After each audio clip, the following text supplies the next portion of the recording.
सत्संगत जी, प्यार से कहना धन निरंकार जी। जो प्रमाण है ये उसी का है कि आप सब संत शुरू से ही वही शिक्षा ले रहे हैं जो युगों युगों से संतों ने बताया है कि कैसे ये संसार में सिर्फ प्यार की ज़रूरत है, कैसे संसार में अगर हम एक अच्छे मनुष्य बनेंगे तो ही ये हमारा जीवन सफल माना जाता है। कैसे हम अगर आए हैं तो हमारे जीवन की घड़ियाँ तो सीमित ही हैं, तो हमने जितना जीवन है उसको एक अच्छा जीवन कहलाने के लायक बनाना है तो क्या करना है। उसमें हमें ये अपने आप की सबसे पहले पहचान करनी है कि हम एक मनुष्य के शरीर में हैं, तो क्या हम सिर्फ शरीर ही हैं या कुछ और हैं। तो अगर इसी को ज़्यादा गहराई में लेके जाएं तो बात वही है कि ये परमात्मा जो है ये पूरे ब्रह्मांड के एक छोटे छोटे कण से लेके बड़े बड़े प्लैनेट्स और हर एक चीज़ में है। तो कैसे एक इसी का अंश हम सबके अंदर जो है उसकी पहचान जो हो जाए। और अगर कहते हैं कि जब ये प्राण निकल जाते हैं तो ये शरीर छोड़ने वाली बात जो आती है तो उसमें ये आत्मा जो है इसको जब पता लगता है कि हमने कहाँ जाना है, कहाँ से आए हैं, तो वो पहचान जीते जी ही करनी होती है। ये जो हमें सांस सभी मिली हुई है इसका पूरा फ़ायदा उठाते हुए अपनी पहचान इस परमात्मा की पहचान कर लें। तो कैसे ये जीवन में हमें जहाँ एक मनुष्य बनने की बात है तो ये गुण कौन से हैं जो हमें वाकई मनुष्य बनाएंगे, क्योंकि देखने में तो हम मनुष्य ही हैं। तो फिर ऐसे क्यों कहते हैं कि ये तो पशु के भी से भी ज़्यादा खराब है, ये तो एक हैवान की तरह कार्य कर रहा है, इसका सोच इसकी बोली तो बहुत ही खराब है। तो ऐसा क्यों होता है कि हम मनुष्य हैं फिर भी ऐसा व्यवहार करने लग जाते हैं। तो ऐसा व्यवहार अगर हम करते रहेंगे तो हर कोई जो भी हमें मिलेगा वो हमारे से एक पीछा छुड़ाना चाहेगा। वो कहेगा इस इंसान के साथ तो 10 मिनट भी बिताना मुश्किल है, ये तो बहुत ही ऐसी बातें बोलता है जो मन को ठेस पहुंचती है या कुछ ऐसा कार्य करता है जो अच्छा नहीं होता। तो कैसे हम इस ऐसी अपनी एक नेचर से हट के एक वाकई ही असली मनुष्य वाले कैरेक्टरिस्टिक्स एक वो गुणों को अपनाएं। कैसे प्रेम, प्यार, निम्रता, समदृष्टि, एक दिल में करुणा लेते हुए दिल को इतना विशाल बनाना, एक नफ़रत की जगह सिर्फ एक हर एक के अंदर से खूबियाँ छांटनी कि हर मनुष्य में कोई भी कमी अगर है तो उसको ना देखते हुए सिर्फ उसमें क्या गुण हैं जो हमें भी अपने जीवन में लागू करने हैं, वो गुणों की ओर ध्यान दें। कैसे एक अगर उदाहरण है कि तेज़ाब होता है जो एसिड, अगर वो किसी भी बोतल में है, वो चाहे इतनी सुंदर बोतल भी क्यों ना हो, हमें अगर प्यास लगेगी तो हम वो तेज़ाब की बोतल चाहे कितनी भी आकर्षित लग रही हो उसको खोल के नहीं पिएंगे। हमें तो पानी चाहे ऐसी बोतल में भी मिल जाए जो देखने में बहुत ही ख़राब हो, पर हमें पता है पानी के गुण क्या हैं, ये पीने से हमारी कैसे प्यास बुझेगी। तो हमने अपने आप ही वो पानी की चाहे एक साधारण लुकिंग बोतल ही हो उसी का चुनाव करना होता है।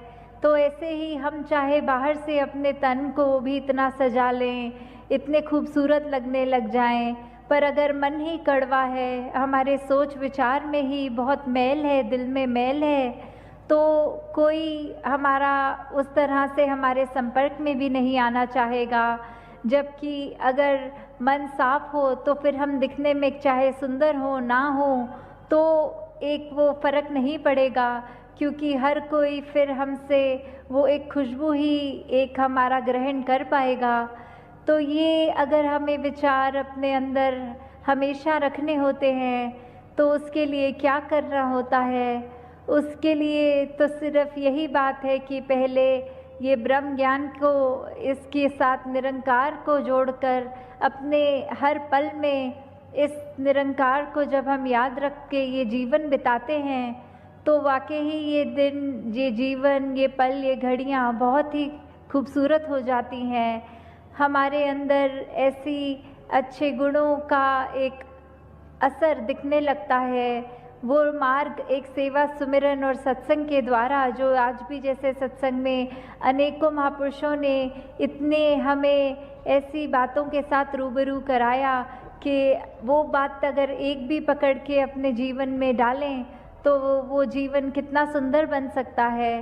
कैसे इस परमात्मा के साथ अगर ये जुड़ जाए, ये एक लगन लग रही है, तो भक्ति वाकई ही हमारी इसमें हो रही है जीते जी।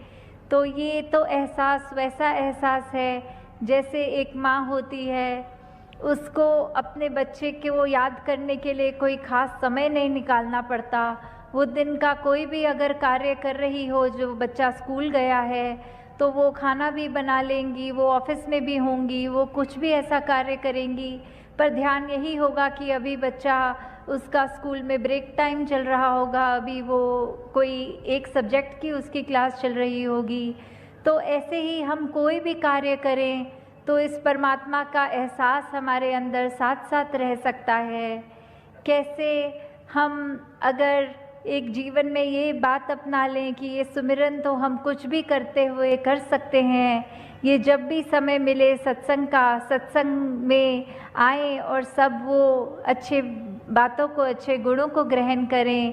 कैसे फिर वो मन स्वयं हमारा सेवा के प्रति भी एक भागेगा कि ये करना है, हर एक के लिए, पूरी मानवता के लिए हम कुछ भी अपना अच्छा कंट्रीब्यूशन दे सकें, तो वो हमें किसी को बताना नहीं पड़ेगा। खुद ही हमारा मन वो एक अपने समर्पित भाव से ये सेवा करने के लिए भी हर एक को वो एक रहेगा आगे।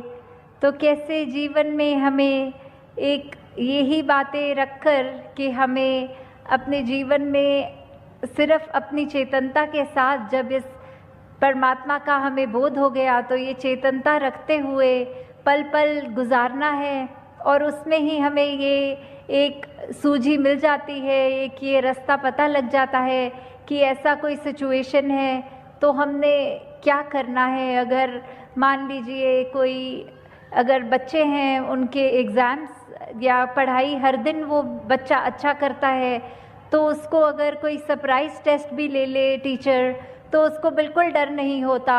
पर अगर कोई ऐसा बच्चा है जिसने पढ़ाई ही नहीं करी तो उसको तो वो सरप्राइज़ टेस्ट से बहुत डर लगेगा कि इसकी तैयारी नहीं है और टीचर ने ले लिया। तो कैसे फिर वही बात कि हम अगर अपने पल पल में इस परमात्मा को डालेंगे तो कोई भी स्थिति आएगी जीवन में, हमें वो घबराहट नहीं होगी। वो परमात्मा हमारे आगे कोई भी एक परीक्षा रखे, उसमें हमने वो सही कर्म करना है, सही सोच रखनी है, सही व्यवहार रखना है, तो फिर हमें वो परमात्मा के सरप्राइज़ टेस्ट से भी डर नहीं लगेगा। और हमें हर स्थिति में पता लगेगा कि ये संतमति है, ये ही मार्ग है, इसको अपनाएंगे तो सब कार्य अपने आप एक सहज भाव में अच्छे अच्छे होते जाएंगे। तो दासी आपका और समय नहीं लेगी, तो दासी इन्हीं शब्दों से आपसे आज्ञा लेगी कि दातार हर एक पे कृपा करे कि ये भक्ति भरा जीवन हर एक के हिस्से में आए। ये निरंकार प्रभु परमात्मा हर एक के जीवन में पल पल उस तरह हर एक कोई उसको याद रखे, जैसे ये सांसें हम ऐसे ले रहे हैं वैसे ही ये परमात्मा का सुमिरन अंदर चलता रहे। साथ संगत जी, प्यार से कहना धन निरंकार जी। बोलिए सतगुरु माता सुदीक्षा सविंदर हरदेव जी महाराज की जय। परम पावन है सतगुरु सत्संगत जी। बाबा हरदेव सिंह जी महाराज हमेशा यही समझाया करते थे कि सभी एक समान हैं। सब में एक ही नूर है। और सत्संग जी कहा भी गया है, इको नूर है सबदे अंदर, नर है चाहे नारी ये। संतों महापुरुषों जी वे यह भी कहा करते थे कि अज्ञानतावश इंसान के बीच दूरियां कायम रहती है। सत्संग जी आत्मा परमात्मा की बातें होती आ रही हैं, मोक्ष की बातें होती आ रही हैं, लेकिन इंसान न परमात्मा को जान पाता है और न ही उसे अपने आप की पहचान हो पाती है। सत्संग जी महापुरुष उसकी इस ज्ञान उजाले से अज्ञानतावश को दूर करते हैं और इसी के कारण सत्संग जी न ही उसे अपने आप की पहचान हो पाती है। सत्संग जी महापुरुष उसकी इस ज्ञान उजाले से अज्ञानता को दूर करते हैं और इसी के कारण उसे इस सत्य का बोध हासिल हो जाता है।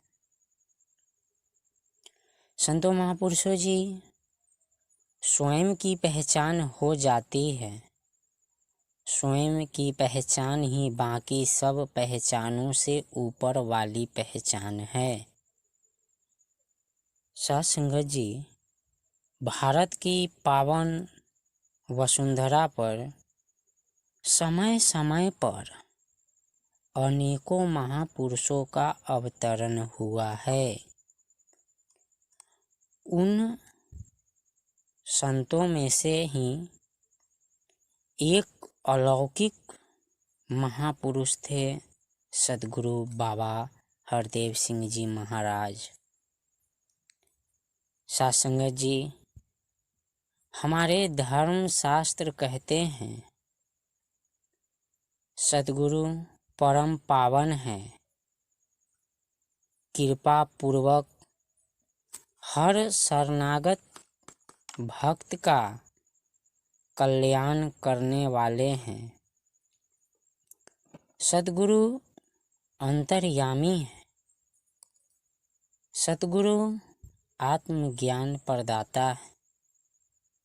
सत्संग जी संसार में सभी को आत्मज्ञान नहीं होता। जो निरंतर सच में रहते हैं, अविनाशी तत्व में ही रहते हैं, वो ही सद्गुरु कहलाते हैं। सत्संग जी सद्गुरु ब्रह्मज्ञानी परम पुरुष है। सद्गुरु के बिना मोक्ष प्राप्त नहीं होता।